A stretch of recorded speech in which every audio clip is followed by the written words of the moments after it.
start with the United States because it's the simplest. The shale revolution is very clearly entering its third phase with the super majors working on efficiency. Chevron and Exxon both are attempting to double the recovery rates from their wells over the next 5 years. And even if they only get halfway there, that is another 5 to 6 million barrels a day.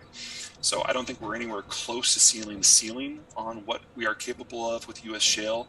The biggest problem we've got in that space is that all shale crude is ultralight and ultra sweet, and most of our refiners prefer to deal with heavier and sour crudes. And so at the moment, we've got this disconnect where we export the light sweet, we import heavy sour in order to refine. Now, those are becoming closer and closer and closer as refineries are admitting in ever larger volume that we're never going back and that they will always have access to light sweet and they won't necessarily have access to heavy sour. But that is a transition issue more than a problem. Canada is probably maxed out. They're probably not going to get another pipeline through the United States within the next decade, which means everything has to be shipped by rail, and the rail export routes are running at capacity. We would have to add significantly more infrastructure to get more from them, something the refineries are really upset about because Canada provides that heavy sour that they like. The Canadians do have a pipeline that's supposed to come online next year called Trans Mountain that is supposed to export via the Pacific coast, but the British Columbia government and a number of NGOs and some First Nations are doing everything they can to make sure that that pipeline never operates. So I have very low confidence that we'll actually get there, which means that Alberta's probably producing about as much as they're ever going to. I think it's stable, but I don't think it's going to rise. As for the rest of the world, Venezuela has largely fallen off the map. Their exports are now down below 500,000 barrels a day. They've basically become a non-factor. The skill sets have atrophied. They haven't trained anyone new in the last 10 years. A lot of the skill set folks have left. And in fact, in order to pay its back debts to Russia's Lukoil, and Rosneft, they had to hand over control of Citgo, the American refining company. And the Americans basically had a very quiet conversation with Moscow, like, just so you know, you got two choices here. You can give that back or we'll take it. And so it was given back last week. So Citgo is back in American hands. The question is how to divvy up the shares among people who are owed money by either the Russians or Venezuelans. So we've actually had, stealthily, the largest nationalization in American post-World War II history, very much under the radar. Let's see, what else? What about refineries? Are we building refineries in the United States? And if not, why? We're building a couple small new ones, but what's really happening is the existing footprint of the existing refinery stock is all being expanded.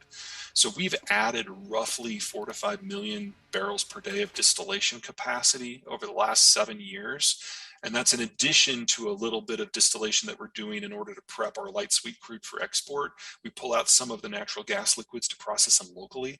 So we're doing it. We're just not increasing the number of refineries. We're just increasing our overall capacity. There's an argument to be made that the American Northeast and California really do need to break ground on some new refineries. But until we make it legal to ship crude from the American mid-continent there, that's probably not going to happen. We've got this weird law called the Jones Act that says that any cargo shipped between any two American ports has to be on a vessel that was built in America, is crewed by Americans, is captained by an American, and is owned by Americans. And any foreign ship that comes in, once they drop or pick up cargo in a specific port, they then have to go to a different country before they can come back to a different port.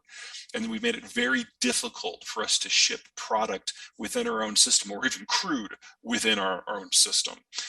If you're in Texas, this is broadly working for you because it means you've got a captive market. You get as much of the crude as you want, but it does raise unnecessarily the cost for energy products on the coasts. In terms of other energy output, Chinese output continues to decline. Middle Eastern output is stable, kind of. There's been a lot of news recently that there's more Iranian crude hitting the market. That is not true. What's happened is that some of the Iranian crude that was using black market methods of avoiding the sanctions have now found gray market methods of avoiding the sanctions, and so it's a little bit more visible. That's the only difference there.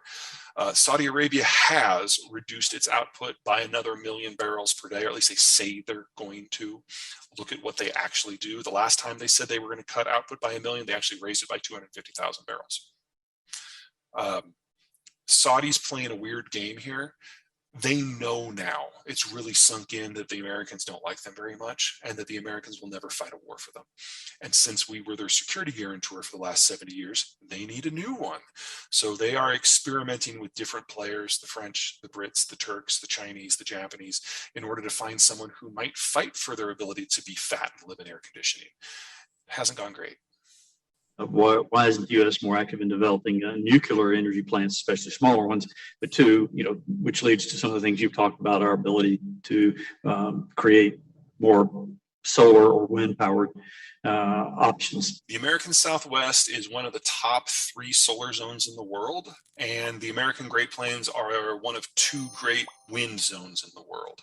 And so these are areas that even with existing technology, assuming no improvements in transmission or storage, already makes sense to deploy mass volumes of capital to generate electricity in those 2 areas with those 2 technologies. Now, one of the things that the Inflation Reduction Act, an act that has nothing to do with inflation, does is it expands credit access to generation systems in the green tech space. And that vastly improves the economics for solar and wind in the United States outside of those 2 zones. So they've basically doubled, maybe even increased by 2.5 times, the land area of the United States where solar and wind make a great deal of sense.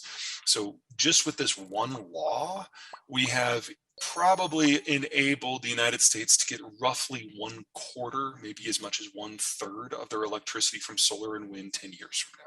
That's a really big step forward, whether you're green or you just like the math of getting free electricity. That's really helped. Nowhere else in the world near populated centers has that kind of advantage outside of Australia. And I broadly don't have a problem with that. Now, that doesn't mean that these areas are going 100% green, although places where it overlaps, like West Texas, very well may.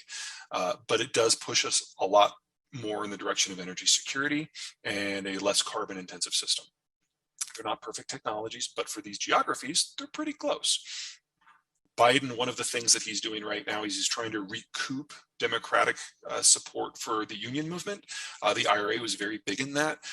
Remember that during the Trump administration, Trump was very, very successful at courting the union vote. And the majority of union members did vote for Trump in round 2. And so Biden now is trying to pull those guys back into the Democratic coalition, and doing anything that loosens the tariffs in any meaningful way with China would be working the other direction. So there is a case to be made that the tariffs are unnecessarily inflationary. That's a very complicated, nuanced discussion with a lot of pros and cons. It is real, but siding with the people who want the tariffs to go away would probably cost Biden the union vote, and he's fought very, very hard to get that back, so I don't see it happening.